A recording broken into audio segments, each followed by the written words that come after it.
కోహిడ మండల కేంద్రంలో బీజేపీ 44వ ఆవిర్భావ దినోత్సవ వేడుకలు ఘనంగా నిర్వహించినట్లు మండల పార్టీ అధ్యక్షుడు ఖమ్మం వెంకటేశం తెలిపారు.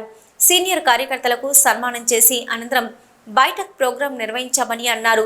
ఈ కార్యక్రమంలో జాలిగం రమేష్, కంది సత్యనారాయణ రెడ్డి, గుగ్గిళ్ల శ్రీనివాస్, చంద్రశేఖర్ రెడ్డి, రామచంద్రారెడ్డి, రజనీకాంత్ రెడ్డి, తిరుపతి తదితరులు పాల్గొన్నారు.